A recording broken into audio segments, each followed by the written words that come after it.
Alright guys, so we are going to log in to MyFitnessPal, the app, installed already here on my phone. So we tap on it, and for the purpose of saving you a bit of time, I'm already logged in, so that's why you didn't see the login screen coming up. If you were not logged in to the app, what you would see is a username and password, email address being the username, but it also allows you to log in using your Facebook account, your Facebook login. So just to save you a bit of time, I skipped that part. So once you have logged in, what you would see is at the top, some feature apps. If you don't know, it would let you know, but you might know these already.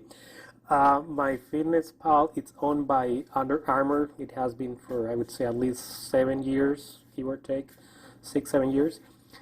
So you might see some feature apps there at the top. There's Garmin Connect, which I also use, Training Peaks, and you may see it there. I'm sorry, you won't see the Fitbit, or I don't expect you to see it since you have not synced it yet. So, and if you go to Connected, this is another app I use, you shouldn't see it here. So just be aware, I don't expect you to see it. If you have it there, that means you by accident linked it, or you were not aware. But let's go back to the all, and under the whole list, if you see it here, the list of all the apps, Fitbit should be one of the top on the list, either the top one or one of the few. I would say top 5 for sure, because it's a big app.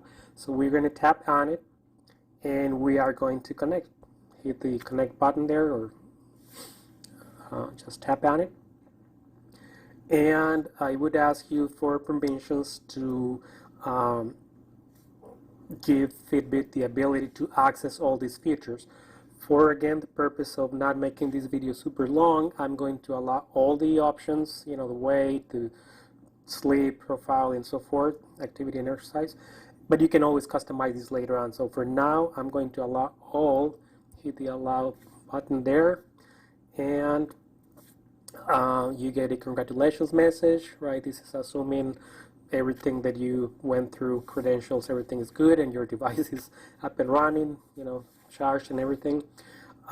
So you basically get the sort of a recommendation, so what steps to take next, right, to really make the best use of these connection between the two apps, Fitbit and MyFitnessPal.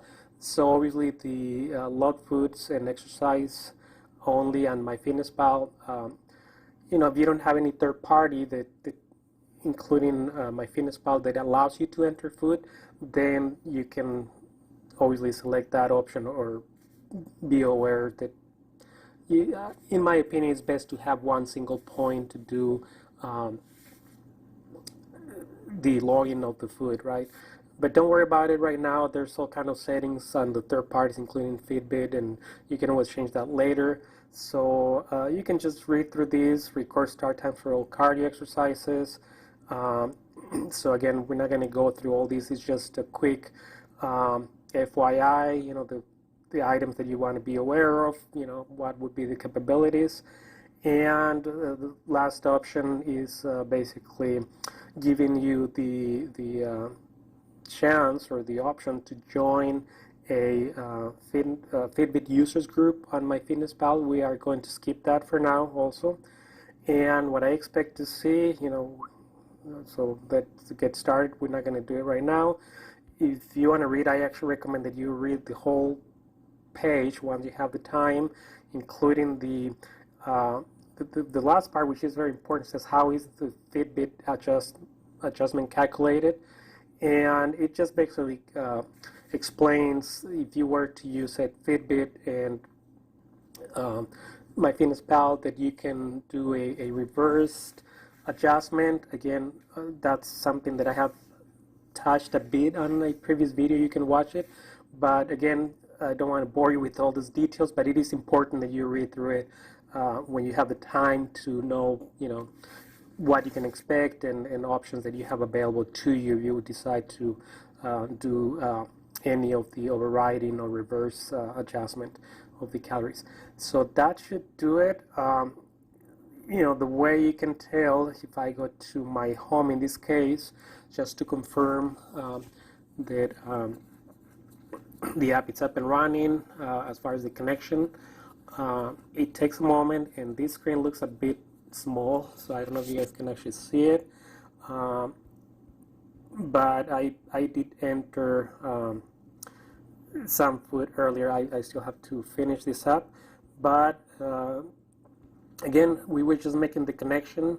We're not really going through super detail as far as the capabilities. I really recommend that you check back to see other videos that are related to this, like setting up goals and some advanced features like reverse calorie adjustment and many things that these really would help you with your fitness goals. For now, it was just the connection, so hope you guys found that quick process useful.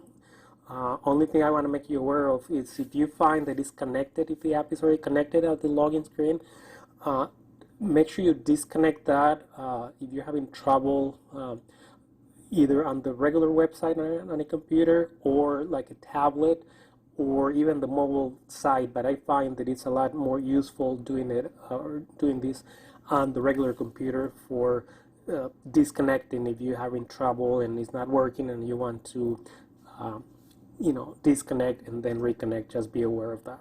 Thank you guys, and see you guys in the next video.